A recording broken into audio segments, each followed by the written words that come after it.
Ich glaube, jedes andere Pferd mit seinen Verletzungen oder die Krankheit, die er hatte, hätte das gar nicht ausgehalten. Er wollte einfach leben. Er wollte einfach leben und sich vererden. Eigentlich ist er nur zum Decken gegangen, mit Hufschuhen und wieder in seine Box. Stempelhengste. Väter unserer Reitsportlegenden. Wer sind sie, die bedeutenden Hengste, die der deutschen Pferdezucht ihren Stempel aufgedrückt haben? Wer könnte sich besser an sie erinnern als die Menschen, die ganz nah mit ihnen zusammengelebt haben? Ihre Züchter, Entdecker, Pfleger und Reiter. Wir interessieren uns für die Geschichten der Hengste, ihren Werdegang, ihre Erfolge und ihre Eigenheiten. Jeder Stempelhengst hat eine Geschichte und wir wollen sie erzählen. Stempelhengste. Hallo Ina. Hallo Lynn. Willkommen zurück zu einer neuen Folge von unserem Stempelhengste-Podcast. Ja, Mensch Lynn, ist dir eigentlich klar, dass wir das jetzt seit einem Jahr machen zusammen? Ja, unglaublich. Also wir sind ja erst im Oktober mit der ersten Folge erschienen, aber vor einem Jahr, ziemlich genau, haben wir unsere ersten Gespräche geführt, sind losgefahren und ja. Ich glaube, der erste war Klatte, ne? Genau, bei Klattes waren wir als erstes auf dem Hof. Ja, und das waren ja die Gespräche eigentlich mit der ganzen Familie, da stecken ja alle mit drin. Welche Gespräche sind dir in Erinnerung geblieben?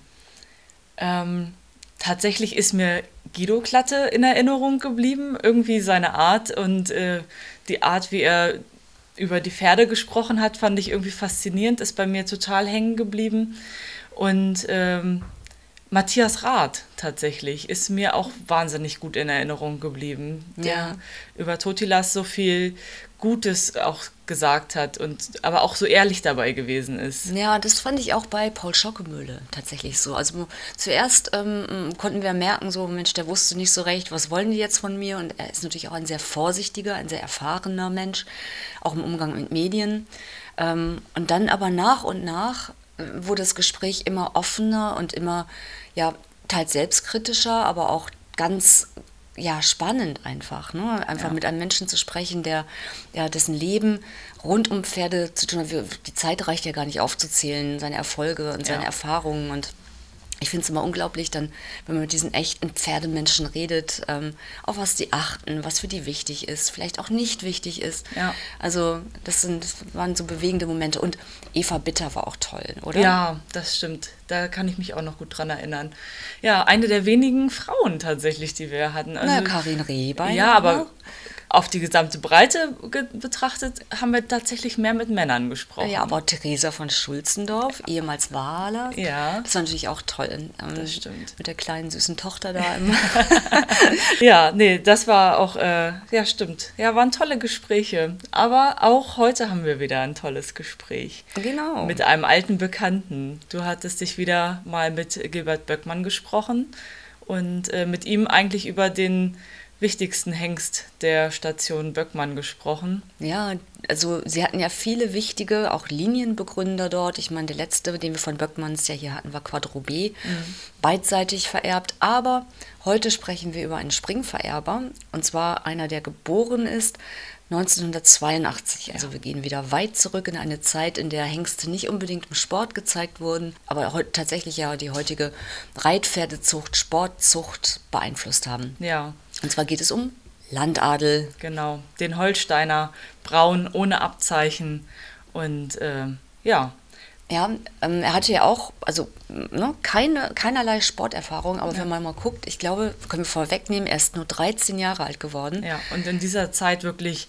unglaublich viele sehr gute Nachkommen. Ja, 75 gekürte Söhne. Genau. Und die Lebensgewinnsumme der Nachkommen lag bei 4,7 Millionen. Ja. Also für einen Hengst, der eigentlich nur, wenn man mal sagt, 13 Jahre, die ersten 3 Jahre ziehen wir mal ab, also 10 Jahre lang im Deckeinsatz war, hat er richtig seinen Fußabdruck und seinen Stempel in der Pferdezucht hinterlassen. Auf jeden Fall.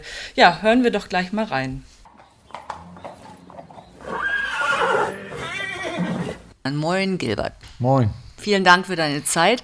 Gilbert, die Liste ist lang. All eurer erfolgreichen und bedeutenden Hengste, die ja vor allem den Springsport maßgeblich geprägt haben. Und einer davon, der ragt ganz besonders heraus. Und über den wollen wir in dieser Folge heute sprechen. Es geht um Landadel. Weißt du noch, wie der Hengst auf euren Hof kam? Ja, der Hengst Landadel kam bei uns auf dem Hof, da war er vierjährig. Der gehörte Station Hell, Maß Hell. Der war aber verpachtet, weil er für Holstein nicht anerkannt war, an Hajo Wilms oben in Nordoldenburg. Und da wurde er krank, er hatte Hufrehe gehabt, hat er ausgeschult. So früh schon? Ja, so früh schon, ich glaube 5-jährig. Dann haben wir den hier hochgekriegt zu uns. Haben wir damals schon für ihn Hufrehe, das war ja früher, heute geht's ja, oder kriegt man es ja in den Griff, aber früher, da haben wir schon so ein Schwimmbecken aufgebaut, dass er überhaupt schwimmen konnte und sich belasten konnte. Ne? Der selber ist ja nie Turnier gegangen und er hat sich einfach von seiner Vererbung direkt, die ersten Fohlen, die waren einfach alles Siegerfohlen, dann haben die ersten Siegerhengst, ich glaube, der hat ich müsste nachgucken, über 5, 6, 7 Jahre immer einen Siegerhengst gehabt. Ne? Ja, also er hat einer der Legenden. Erinnerst du dich noch, als du ihn sahst, der wurde abgeladen, kam vom Hänger und dachtest so, oh, was für ein Kröchen, oder erstmal? Nee, das war schon eine Erscheinung, ne? Das Pferd war eine Erscheinung. Wir haben ja noch einen hier, den meine Tochter jetzt reitet, Label d'Amour. Das ist der letzte Landadel, lebende Landadel, der ist jetzt 9 Jahre alt. Und der sieht genauso aus wie sein Vater. Bisschen lange Mittelstück, hinten ein bisschen überbaut. So war Landadel selber auch. Und so ein unheimliches Vorderpferd. Schön braune Farbe. Braun ohne dazu. Abzeichen. Perfekt. Ja. Und dann bezog er seine Box hier bei euch auf. Bezog seine Box bei uns, ja, und hat von da auf direkt gedeckt. Und dann hatten wir auch 2 dreijährige Stuten.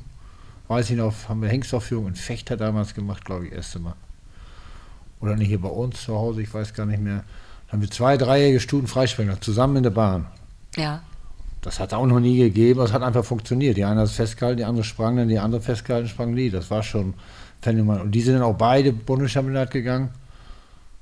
Wie hießen die noch? Luna und Laura und Luna, glaube ich. Und das sind auch 2 internationale Pferde geworden. Das war aber direkt vom ersten Jahrgang. Mhm. Und so hat es sich eigentlich jedes Jahr seine Deckzahlen gehabt, bis er leider zu früh gestorben ist. Ne?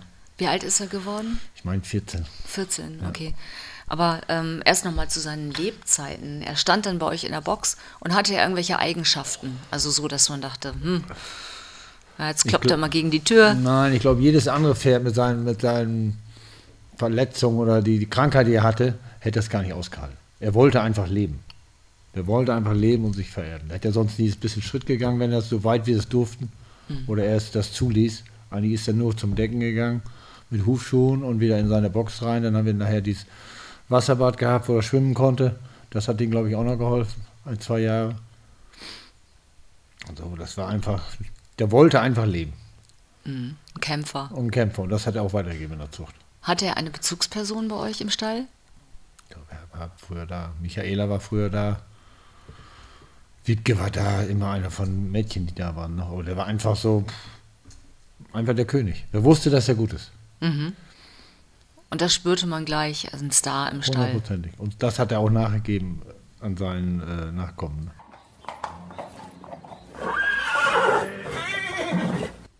Der Holsteiner Landadel ist der Stempelhengst der Hengststation Böckmann. Der Braune ohne Abzeichen von Landgraf 1 mal Fahnse mal Ladykiller XX wurde 1982 auf dem Zuchthof Maß Hell in Schleswig-Holstein geboren. Sein berühmter Vater, Landgraf 1, führte 1994 die Liste der Hengste mit den höchsten Lebendgewinnsummen an. Landadel selbst war Sieger der Hengstleistungsprüfung und erwies sich als Doppelvererber. Der 1,70 Meter große Hengst galt als sehr blutgeprägt durch den Vollbluteinfluss von Ladykiller XX. Diesen Typ gab er auch an seine Nachkommen weiter. Landadel war wegen gesundheitlicher Probleme nie selbst im Turniersport aktiv. Somit beläuft sich seine Lebendgewinnsumme auf 0 Euro.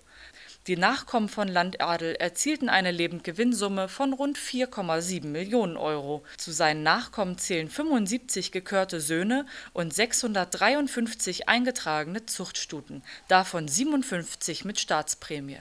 Zu seinen bekanntesten Nachkommen zählen die Hengste Landor S, Landjonker und Landcardo.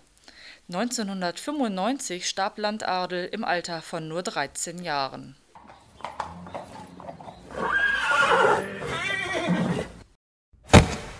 Werbung. Das Reitsportmagazin ist der Partner in Sachen Turniersport im Pferdesportverband Hannover und Bremen. Neben den Turnierausschreibungen und Berichten aus dem Sport, Vereinsgeschehen und den News aus der Szene erwarten den Leser hier spannende Artikel zu Gesundheit, Haltung, Ausbildung und Ausrüstung. Mit exklusiven Home Stories bei Stars des Sports und aufstrebenden Sternen wird das Magazin abgerundet. Das Reitsportmagazin schenkt euch jetzt 2 Hefte. Wer zwischen dem 1. August und dem 31. Dezember 2020 ein Premium-Abo abschließt, erhält 2 kostenlose Ausgaben.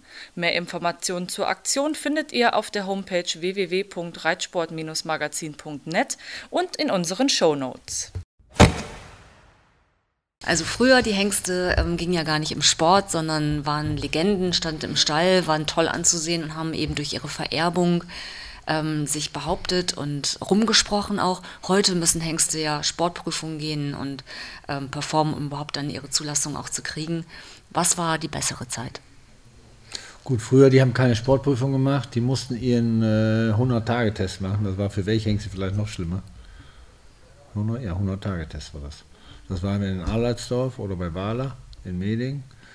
Gut, wenn die den Ende dreijährig überlebt haben, auf Deutsch gesagt, und heil nach Hause gekommen sind, ist wahr, sie lachen, aber so ein bisschen, die Zeit war ja auch anders. Dann waren die konnten ihr Leben lang decken. Heute ist das für mich auch, der 14-Tage-Test für mich ist gut. Richtig, wenn ich dreijährig den 14-Tage-Test machen soll, aber danach diese 3-Tagesteste, das finde ich alles viel zu kompliziert. Fragt kein Züchter mehr nach. Wenn diese 3-Tagestests jetzt waren, jetzt in Warndorf war einer, jetzt wieder Münster, meine ich, und in Pferden, das ist kein Zuschauer. Guckt gar keiner. So, das hat ja wenn ich als Züchter mal ein Pferd da sehe, auf Verkörung weiß jeder, muss er nur an Hand laufen, freispringen, aber da sehe ich ein Pferd, wie er sich über 3 Tage entwickelt, da kommt gar keiner. Die sollen einfach die 14-Tage-Tests machen, wenn man mich fragt, und dann sollen die 4-jährig, 5-jährig, 8,0 in Qualifikation, Dressur, Springen, Vielseitigkeit haben, so, und dann hat sich das. Regelt der Züchter das sowieso alleine. Und das andere ist zu viel Gedüdel für mich, für das Pferd. Das Pferd hat keine Zeit, groß zu werden. Ich gestehe, ich gucke zu über Clip My Horse. Also wenn mich da ein Hengst interessiert, den ich begleite, da schaue ich dann rein, weiß genau, wann der startet und bin dann online und sehe ihn mir an. Also, aber das kompensiert natürlich nicht tatsächlich. Das ist richtig, das mache ich ja auch als Zeit. Aber so normal denkt man, wenn so ein Tester ist mit 3 Pferden, über 3 Tage, Anlieferung, gut, ist vielleicht, erster ist nicht interessant, aber den 2. und 3. Tag, da sitzen in Pferden, da saß dann wirklich Top-Hengste, Siegerhengste, ich glaube, da waren keine 20 Zuschauer. Die da nicht zugehören. Ja. Und das hat ja eben, ich weiß nicht, ob es richtig ist. Ja, und jetzt war es ja so, wir reden ja über die 80er Jahre, frühen 90er, gab es noch kein Social Media, heute sind ja alle Pferde irgendwo einsehbar per Video oder live und man hat sämtliche Sportdaten komplett, die Transparenz, das gab es ja noch nicht. Wie hat sich das rumgesprochen, dass ihr hier einen echten Knaller auf dem Hof habt? Ja gut, die Züchterschaft war ja auch anders. Das war ja eine Züchterschaft, da kam jeden Sonntag zum Beispiel ab Januar bis März, jeden Samstag, Sonntag kam Züchter, haben die Pferde, Hengste sich angeguckt, rausgezogen, gemustert, vorwärts, rückwärts, wie sie auf den Füßen stehen. Das passiert heute ja gar nicht mehr. Dass man Züchter kommt, ist heutzutage, wenn hier im Lande Hengstaufführungen sind, dass aus Bayern mal ein paar Züchter kommen, die das Pferd auch nur außer Media sehen, die ihn wirklich mal sehen wollen. Und die Züchterschaft, früher waren das Landwirte, die hinter den Kühen 3 Stuten hatten. Das gibt es halt ja gar nicht. Das ist ja nur Zucht, nur noch, was auf Deutsch gesagt, nicht industrielle, sondern das sind nicht mehr die Pferdeleute, die früher waren. Viele Katalogzüchter, auf Deutsch gesagt. Und die gucken dann und sagen, der ist schick oder der könnte passen. Das Video super gemacht, da gehen wir hin. Aber wie das Pferd jetzt wirklich selber ist, das ist so ein bisschen vorbeigegangen, finde ich. Wird wieder besser jetzt, aber die letzten 3-4 Jahre war das sehr so. Ist da auch die Fachkenntnis verloren gegangen? Ja, die denken, die lesen sich, können sich alles anlesen. Aber anlesen kann man sich sicher was, aber man muss das Pferd sehen, beurteilen können, wie es läuft. Wie ist mein Stutenstamm, welcher Hengst passt dabei. Nicht, weil es jetzt der teuerste auf Verkörung war, muss der zu meiner Stute passen. Und so ist das im Moment so ein bisschen gewesen, denke ich. Und wie war das bei Landadel? Da kamen die Züchter hier auf den Hof, haben den gesehen. Haben den gesehen, so, dann kamen da nachher die ersten Erfolge. 2-jährig, Landkaiser, glaube ich, erster Siegerhengst. Und das war gut, die Züchterschaft war ja auch anders. Ja, aber wirkte er dann gleich so, weil man denkt, ja, wenn ein Pferd selber kaum laufen kann und gar nicht im Sport geht. Er war einfach eine Erscheinung. Wenn er stand da, er war eine Erscheinung. Stand da wie ein Denkmal. Und dann habt ihr gesagt, okay, Die ersten Fohlen, die nachkommen, sind Die überzeugend. sind überzeugend gewesen, so ist das dann. Wir haben die ersten Hengste hat er, glaube ich, ersten Jahrgang waren, glaube ich, 4 Hengste war gekürt und einer war direkt Siegerhengst. So lief das dann weiter. Ne? Das wird heute, glaube ich, gar nicht mehr so gehen. Das glaube ich nicht. Gut, der hat sie natürlich auch vererbt, hat sie durchgesetzt. Das ist auch, kommt natürlich dann auch dazu. Da kann noch einer so schön sein, wenn er natürlich unschöne Fohlen macht oder die nicht springen können oder laufen können, aber er hat ja beides gemacht. Er hat Dressurpferde wie Springpferde gemacht. Das gibt es heute ja auch wenig. Das stimmt. Oder eigentlich gar nicht mehr. Ja, es ist ja auch Die ist dann doppelt. durch die getrennten Gut, die Verbände, getrennte Oldenburg, Verbände, ja, SOL. und die ganze Zucht. Wir züchten Dressurpferd oder ich züchte ein Springpferd. Also gut, er hatte schon einen schwierigen Start, aber gab es dann auch sorgenvolle Zeiten, dass ihr gesagt habt, so, oh, jetzt geht es ihm nicht gut und Ja, zwischendurch immer mal wieder. Ne? So meist zum Herbst hin, aber wenn das dann losging im Januar, Februar, wenn er merkt, die Saison geht wieder los, dann konntest du wirklich merken, halt, ich will doch noch. war sein Ziel. Ja, ja. Ja. Und dann, ja, die letzten Tage, Wochen, wie war sein Ende? Wie habt ihr das erlebt? Wir haben es erlebt, wir merken, dass mit dem Aufstehen schlechter wurde. Dann haben wir ihn nachher erlöst. Ne? Ja. Schwere Entscheidung. Sehr schwere Entscheidung. Weißt du noch, wo du warst an dem Tag? Die waren auch hinten im Stall noch. Wir haben es mitgekriegt und dann ging es wirklich nicht mehr. Und dann, er wollte zwar, aber lag dann immer mehr. Dann lag so, musste uns hochhelfen und dann haben wir ihn einfach eingeschläfert. Und dann, ja, verbreitet sich so eine Info, da Ja, kommen aber- wahrscheinlich ja. viele Fragen noch. Genau. Ab den Nachhängen haben wir auch Landkaiser noch hier, aber die haben sich alle nicht so vererbt wie er selber. Die seine ganzen Nachkommen nicht. Die haben sich auch gut vererbt, aber nicht so wie Landkaiser selber. Und habt ihr wahrscheinlich dann viel auch Züchterkontakt gehabt, also Menschen, die sich gemeldet haben und gesagt, hier, wir haben dolles Fohlen. Ja. Und erinnerst du dich dann noch an, Ja, an auf jeden Briefe oder was da kam, Mails? Auf jeden Fall. Mails gab es da früher noch nicht. Da wurde noch telefoniert, da wurde noch gesprochen. Gott sei Dank, was heute ja leider immer weniger wird mit dieser WhatsApp-Geschichte. Ich bin nichts dagegen, aber ich führe ein Gespräch für mich heute, ich bin auch jetzt werde 60 nächstes Jahr, für mich ist ein Gespräch oder ein Telefonanruf immer noch mehr, als wenn ich diese ganze WhatsApp auf Deutsch gesagt, scheiße, ja. Ja, kann manchmal schnell sein, aber unpersönlich. Schnell, ja, aber unpersönlich. Und wir Pferdeleute sind ja eigentlich eine kleine Welt. das stimmt. Und dann kamen manchmal dann Mails oder Anrufe. Ja. An was erinnerst du dich da? Was kam da? Ja, schade, so einen finden wir nicht wieder. Und so einen haben wir auch nicht wiedergefunden. Gut, da hatten wir das Glück, dann Cordamé geboren wurde, 2-3 Jahre später. Der auch dann nebenan ein bisschen groß wurde neben ihm. Das war unser zweites Glück dann. Ne? Ja, das stimmt. Also wenn man züchtet, dann ist es ja so, dann beschäftigt sich man natürlich ganz intensiv auch mit den Hengsten und dann kommt dann irgendwann das Fohlen, dann sucht man natürlich nach Ähnlichkeiten und bleibt ja auch in Kontakt dann mit dem Hengsthalter. Und da habt ihr sicherlich doch auch viel erlebt und viele Reaktionen Viel, bekommen. sehr viel. Viele sagten, ja, hier ist ein Fuchs geboren von Landadel. Ich sage, das kann nicht sein, weil Landadel hat nur Braune gemacht, Braune und Schimmel. Nur Braune gemacht und ich wüsste keinen Landadel, also bis heute habe ich noch keinen Landadelfuchs gesehen. Ja, früher war das wahrscheinlich auch leichter, ne? Gibt es nur Schimmel und Braune. Ne? Und wenn du jetzt nochmal überlegst, also was waren so die Momente mit ihm, die du nie vergessen wirst? Ja, er war einfach, du kamst in den Stall, auch wenn er nachher dem es nicht gut ging, er guckte einen an mit seinen großen Augen und sagte, hier bin ich schaff's noch. Er wollte einfach, aber es ging nachher nicht mehr. Echter Kämpfer. Ja. Abschließend fragen wir immer die gleiche Frage in jedem Podcast. Wenn du Landadel beschreiben würdest mit 3 Worten, welche Worte wären das? Was hat ihn ausgemacht?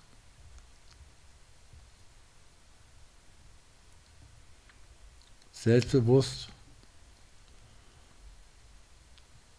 Er wollte leben und einfach ein Charakterpferd. Die findet man heute nicht so oft. Nicht Ne? so oft. Vielen, vielen Dank für deine Zeit. Bitte, gerne.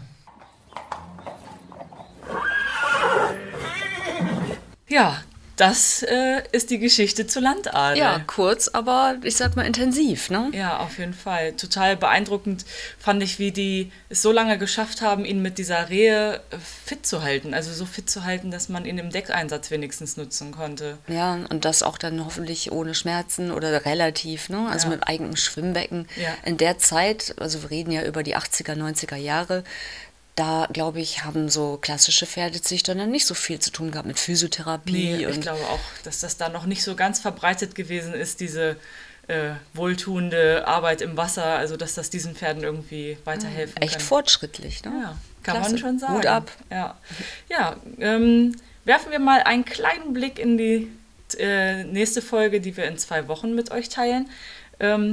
Wir wollen noch nicht zu viel verraten, aber... ich finde, es wird höchste Zeit, dass wir mal wieder einen Dressurhengst euch präsentieren. Ja, da sind wir auch tatsächlich schon mehrfach jetzt, haben wir Feedback bekommen, dass es mal wieder an der Zeit für einen Dressurvererber ist. Und wir wollen noch nicht sagen, wer es ist, aber... es wird auf jeden Fall ein Kracher. Genau, es wird auf jeden Fall ein Kracher. Das können wir schon mal verraten.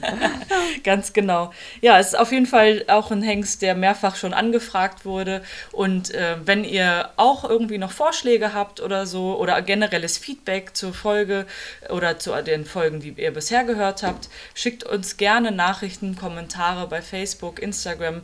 Wir freuen uns riesig. Über Positives natürlich nur. Konstruktive Kritik darf es auch sein. Ja, natürlich. Ich habe auch gehört, dass wir durch die Escudo-Folge, die ja sehr nah mit seinem Tod zusammen erschienen ist. Was für ein trauriger Zufall. Ja, wirklich trauriger Zufall. Ein ganz verrücktes Timing irgendwie. Aber dadurch haben viele nochmal den Weg in unsere Hörerschaft gefunden und hören jetzt ganz fleißig die Folgen, die sie bisher noch nicht gehört haben, nach. Und ja, wir freuen uns auch noch über Feedback zu Folgen, die aus dem letzten Jahr sind oder Klar, so. Also immer her damit. Genau. Gerne, welche auch eure Lieblingsfolgen sind und warum, dürft ihr uns gerne mitteilen. Ja. Bis dahin einen schönen Sommer und bleibt gesund. Bleibt gesund. Ciao. Stempelhengste. Väter unserer Reitsportlegenden.